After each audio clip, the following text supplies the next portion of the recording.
Hablar en público es uno de los mayores miedos que tenemos en la humanidad. Se aproxima que el 75% de los humanos hemos sentido miedo en algún momento a hablar en público y la mayoría de ellos pueden vivir ataques de ansiedad, de pánico o taquicardia comúnmente. Sin embargo, donde más vemos este tipo de miedo es en la adolescencia y juventud. En mi caso, tengo 17 años y desde muy niña he tenido miedo a hablar en público y no solamente en un público extenso, a dar una conferencia o un taller, sino simplemente saludar a una persona, pedir que el bus pare en la estación que debo bajarme o pedir algo en una tienda. Todas estas cosas para mí eran retos inmensos, me daba muchísima pena hablar en público y actualmente he venido viendo que eso se puede cambiar, que he podido cambiarlo gracias a diferentes herramientas que he usado como adolescente y que hoy te quiero compartir. Para iniciar, quiero contarte un poco de mi historia, de cómo es que paso de tener tanto miedo a interactuar con personas a ya poderlo hacer de una forma más tranquila. Ojo, aún me da mucha pena hablar en público y con mis amigos, ya te contaré esto. Sin embargo, eso ya no me detiene a hacerlo y ese es el mensaje más importante que te quiero dejar. Yo aún siento pena hablar en público, yo aún me pongo roja y como te das cuenta tengo un tono de piel bastante claro, de hecho en el colegio me decían vampiro por ello y cuando me ponía roja me decían semáforo. Sin embargo, actualmente cuando me pongo roja yo ya comprendí que eso es algo normal y que esto no me va a detener a seguir expresando lo que yo deseo. Hablar ante una cámara, hablar ante un público, hablar ante cualquier persona me daba pánico, me daba miedo, aún me tiembla la voz, aún me pongo roja. Sin embargo, como te digo, esto no me detiene. Desde muy pequeña tuve miedo a interactuar con otros y como te digo, no eran en conferencias grandes, era hablarle a un profesor, pedirle algo a un compañero, simplemente ir a una tienda y comprar algo me daba pánico. Sin embargo, también desde muy pequeña mi madre estuvo en este proceso de quitarme esta timidez, de quitarme este miedo a hablar con otros. Mi madre también fue una persona muy tímida. Sin embargo, desde pequeña no se le trabajó esto para que lo eliminara, sino al contrario, sus padres lo cultivaron en el sentido de que le impulsaban como que le da pena, bueno, no, tranquila, yo lo hago por ti. Y ella no quiso que yo viviera esto mismo porque sufrió muchísimo a la hora de conseguir un empleo, a la hora de interactuar con otros. Ella trabajó en ventas por muchos años y logró superar este miedo de cierta forma. Sin embargo, hoy en día aún tiene esto. Por lo que cuando ella nota esto en mí, empieza a decirme que yo no puedo repetir su patrón, que yo no voy a tener este mismo miedo y de una forma bastante dura para mí, bastante incómoda para mí, empieza a obligarme a interactuar con otros. Me decía que fuera a la tienda, que no me diera pena hablar, que le hablara a una persona y yo sabía que ella podía ir a la tienda, yo sabía que ella podía hablar con esta persona. Sin embargo, me decía que lo hiciera yo, para que poco a poco fuera perdiendo este miedo. Sin embargo, el miedo seguía intacto. Yo seguía sintiendo pena, yo seguía poniéndome roja, me seguía temblando la voz y seguía evitando tanto mirar a las personas como interactuar con ellas. Así crezco teniendo miedo en cada exposición y recuerdo mucho un evento que fue muy fuerte para mí. Yo crecí en Bogotá, crecí en Bogotá en un mismo barrio, viví 12 años de mi vida. A mis 12 años me cambian a otro colegio. Y en este primer colegio en el que yo estuve, yo ya como que me había acostumbrado a mis compañeros y como que exponer ya no me daba tanta pena. Sin embargo, cuando me cambian a este otro colegio, yo ya no conocía a nadie. Y recuerdo que cuando inicio a exponer, fue la primera exposición que tuvimos. Dios mío, yo no sé cómo hice esa exposición en la primera semana de estudio. Como que normalmente en este colegio hacían exposiciones de los temas que habían visto el año anterior. A mí me tocó hablar acerca de la evolución de la humanidad, desde el polvo de estrella, desde el lado científico, desde el polvo de estrella hasta actualmente. Hago mi cartelera muy linda y paso al frente a exponer. En ese momento yo me sentía nerviosa, las piernas me temblaban, me flaqueaban las rodillas horrible, yo estaba súper roja, empecé a sudar muchísimo, yo sudo mucho por mis manos estaban frías y empiezo a hablar muy tímidamente. Y para completar todo este escenario trágico, para completar todo este escenario donde yo sentía pavor de estar ahí parada, el profesor me empieza a hacer bromas. Empieza a decir que, recuerdo mucho una broma que hizo que hoy en día me parece chistosa, pero en ese momento me hizo llorosear los ojos, o sea, yo casi me pongo a llorar ahí al frente. Llega y dice, yo estaba exponiendo que somos polvo de estrellas y que como somos polvo de estrellas tenemos algo de estos elementos. Y a lo que él me responde, con razón, es que aquí hay una mano de estrellados, no son estrellas sino estrellados. Entonces este tipo de bromas, en lugar de amenizar un poco el ambiente, que era su idea, lo que hacían era ponerme más y más nerviosa. El caso es que yo recuerdo muchísimo este momento, vuelvo a mi asiento en el colegio con un dolor de estómago terrible, sudando, casi llorando por haber hecho esto, y me dije que nunca quería volver a hacer esto. Pero claramente no fue así y tuve que hacerlo muchas veces más.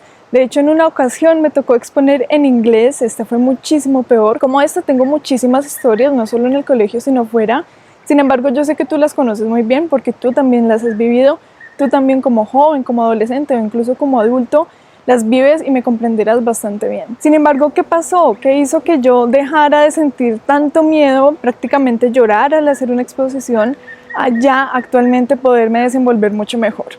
Bueno, en el año 2020 yo salgo del colegio, empiezo el proceso de homeschooling, por aquí te dejo la historia completa por si te interesa. Y en este proceso yo inicio a crear contenido para redes sociales. A mí me llama mucho la atención este proceso porque a mí frente a cámaras ya no me daba tanto miedo porque no tenía a alguien viéndome, sino simplemente le hablaba a una cámara. Y yo inicio a crear contenido para adolescentes, a compartirles cómo pueden iniciar a estudiar desde ya su profesión, aprendizajes pueden de la vida adicionarle real, cosas no al tanto al colegio. sistema educativo, que de hecho hace poco hice un video que por aquí te lo dejo. Y yo inicio en este proceso muy tranquila, muy clandestinamente, porque yo realmente lo hacía a través de una pantalla, yo no veía a nadie teóricamente. Recuerdo también que mis padres, yo les decía, yo tengo que grabar sola, o sea, ustedes váyanse, no me miren, no me hablen porque me ponía nerviosa. Así que bueno, nosotros seguimos nuestra vida nómada, vamos a Santa Marta, venimos a Jardín, como les digo, ya eso está por ahí en el video. Y volvemos a este pueblo donde vivíamos inicialmente, a La Peña, Cundinamarca. Entonces mi madre es familiar del rector de este pueblo y bueno, nosotros llegamos, empezamos a hablar con él y a ella se le ocurre la maravillosa idea de que yo haga una conferencia en este colegio. Cuando me dicen esto, cuando yo escucho esta idea, recuerdo inmediatamente el miedo que me daba pararme frente a mi salón de clases, el miedo que me generaba, como les conté, las ganas de llorar que me daban, y yo digo, no hay forma, o sea, no lo voy a hacer, no puedo, no, me niego inmediatamente. Y aquí viene algo importante. Esta frase que me dice mi madre fue lo que me obligó, o sea, yo misma me obligué a hacerlo, porque yo dije, esto va más allá de mí. Ella me dice, si tú realmente quieres ayudar a los adolescentes, o sea, si tú realmente quieres que ellos puedan vivir una vida distinta, no es coherente que tú no estés saliendo de tu zona de confort, no es coherente que no vayas a un colegio que es donde están los adolescentes, no es coherente que tú no puedas aportar desde allí. No es por ti, es que ni siquiera, es que lo importante no es que tú vayas a dar la charla no es importante por ti, sino es por ellos. Cuando ella me dice esto y sobre todo esa parte me dices que no es por ti, el problema no eres tú, el problema es que ellos no van a conocer esto porque tú tienes un miedo bobo a hablar en público. Yo comprendo que hablar en público, compartir un mensaje va más allá del quien lo da, o sea, este video no lo hago por mí, o bueno, principalmente no lo hago por mí, sino por las personas que lo van a escuchar. Uno crea el contenido para quienes lo ven, no para quien lo hace necesariamente. O sea, yo disfruto este proceso, actualmente me gusta hablar en cámaras, sin embargo la finalidad de este video no es que yo lo grabe, sino que alguien más lo vea. Asimismo era con las conferencias. Entonces esta parte es a la que yo me apegué. Y esta conferencia jamás la olvidaré, por aquí les voy a estar dejando imágenes y videos, porque yo me sentía supremamente nerviosa, o sea, a mí me temblaba todo, pero aún así lo hice y me recordaba constantemente, lo importante no soy yo, lo importante son ellos, quienes se les va a quedar algo, y con ese algo van a empezar a hacer cosas distintas en su vida.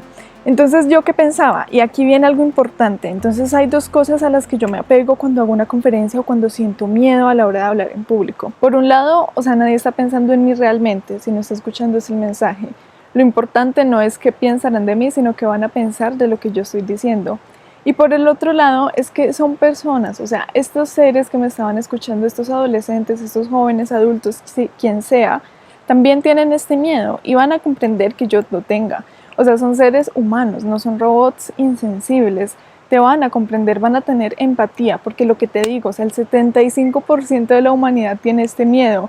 Muchas personas tenemos el miedo a hablar en público y nosotros nos creemos que todo el mundo nos va a juzgar, que todo el mundo nos va a atacar con esto. Y yo manejo un público que es bastante complejo, que son los adolescentes en este tema de las bromas, de todo este tema hormonal. Y yo me siento muy nerviosa aún, porque yo aún soy una adolescente. En ese momento yo tenía 13 años y las personas a las que les hablaba tenían 17, 15, 16. Entonces era un público más grande que yo y sí, obviamente había una que otra bromita. Sin embargo, yo siempre me recordaba esto. Primero, lo más importante es el mensaje y segundo, son personas como yo que me van a comprender. Y recuerdo que hace poco estaba en un concierto con un amigo aquí en el lugar donde vivo y nosotros dos estábamos ahí sentados escuchando mientras otras personas estaban en el celular o hablando, comiendo, bueno. Y él me dice, está muy hermoso este concierto, lástima que no todos le estén prestando atención.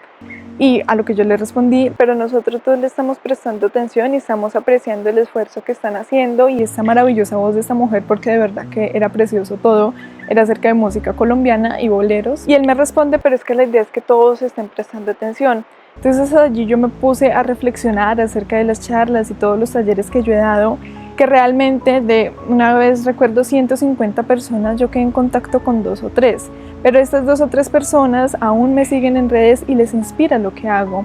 Entonces yo le dije, mira, no siempre nos van a prestar atención, en las estadísticas está, del 100% de la retención que tú tengas, solo el 10% realmente convierte en el tema de marketing al menos, muchas veces es el 1%.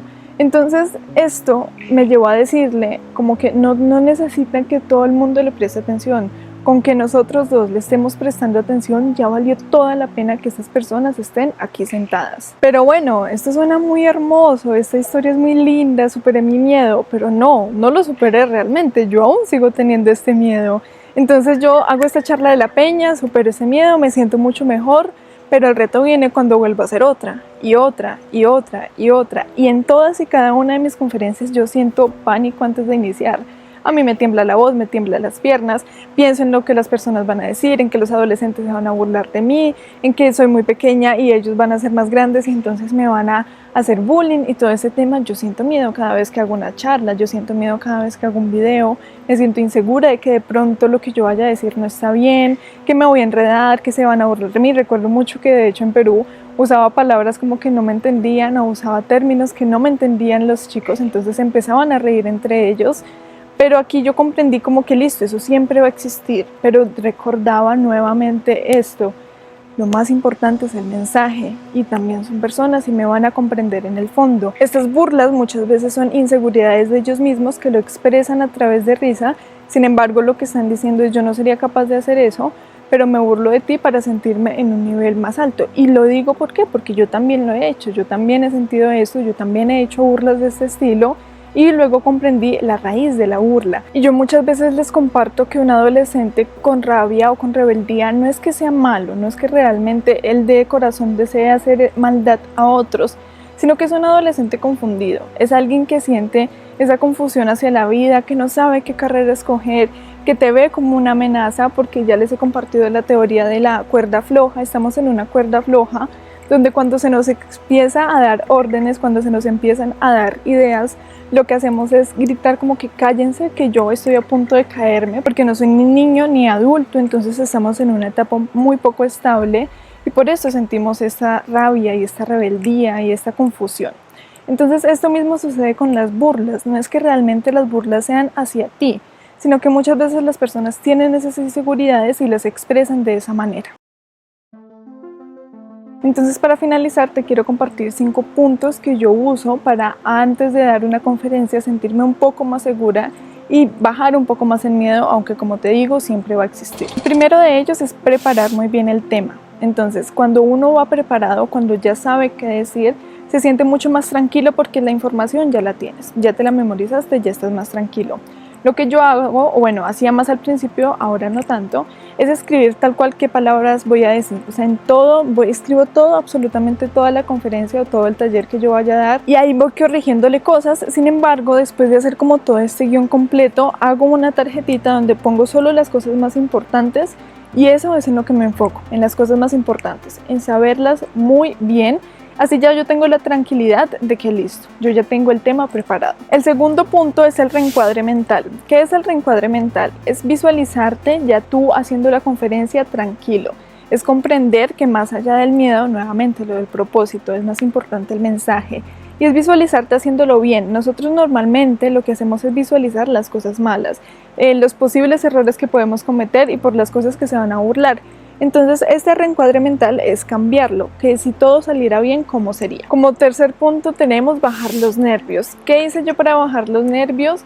Respirar más profundo. Yo tiendo a ser una persona que habla muy rápido, entonces al hablar rápido lo que hacía era respirar por la boca. Aún lo hago, como se pueden dar cuenta en estos videos. Sin embargo, ha bajado mucho. Actualmente trato de respirar mucho por la nariz, de hablar más despacio, de sentirme más tranquila. Entonces una de las formas principales para bajar mis nervios fue esto, respirar más despacio. Y la otra fue minutos antes, si tenía la posibilidad de estar en silencio, visualizando, como les comenté anteriormente, visualizar que todo iba a salir bien y que se iba a desarrollar de la mejor forma. En el punto número 4, ya lo he dicho, pero lo vuelvo a repetir porque es el mensaje más importante que a mí me cambió la manera de dar conferencias y de sentir este miedo a hablar en público. Fue, por un lado, el propósito del mensaje, ya hemos hablado de ello, y por el otro, conectar con la audiencia. Esto ya fue un paso estratosférico para mí, o sea, fue un paso fuera de este planeta, empezar a interactuar con las otras personas, porque a mí me entregaban ese micrófono y yo agarraba ese micrófono y no lo soltaba porque yo decía que me iba a caer si me movía, porque me temblaban las piernas. Entonces yo me quedaba absolutamente quieta en ese escenario. Y luego pasé a otro extremo de empezarme a mover por todas partes para no quedarme quieta justamente y sentir ese nerviosismo. Entonces encontré un intermedio entre estos dos puntos y fue moverme, pero de una forma más tranquila, más relajada, a empezar a usar mis manos porque yo era de las que me quedaba así o así estática, empezar a explicar con ellas y también, y ese ya fue el que yo les digo que para mí era casi imposible, pero lo logré, empezar a hablar con las personas, empezar a hacer preguntas, a hacer dinámicas, a sentarme en el público cuando había alguna silla vacía. Todo esto ayudó a que yo me tomara esto como un juego, como que yo no estaba dando una conferencia, sino estaba jugando a dar una conferencia. Me sentía mucho más tranquila, mucho más fluida, hablaba con ellos. Como decimos en Colombia, le fui cogiendo el tiro y fui sintiéndome mucho más relajada. Y el punto número 5, aquí tengo como dos vertientes. Por un lado, si tú crees que te funciona la exposición progresiva, hazlo. Poco a poco vete metiendo a dar con públicos más grandes, un poquito más grandes, 2, 3 personas más, 2, 3 personas más. Pero por el otro lado, que ese fue mi caso, si tú sabes que realmente así no lo vas a lograr, simplemente lánzate. Lánzate a hacerlo con miedo, lánzate a hacerlo con grandes personas, como fue mi caso, como ya les conté, a hacer conferencias, porque si no, yo nunca iba a salir de esta zona de confort. Para finalizar, te digo que yo aún sigo sintiendo ese miedo, que casi siempre que voy a hacer un video, que voy a interactuar con alguien, me pongo roja, me pongo nerviosa, me da de todo, pero esto no me detiene a hacerlo, esto no me detiene a interactuar con otros y comprender que, como te digo, otros también tienen ese miedo y van a tener empatía contigo. Espero este video, esta reflexión te haya gustado y nos vemos en próximos videos y en próximas reflexiones.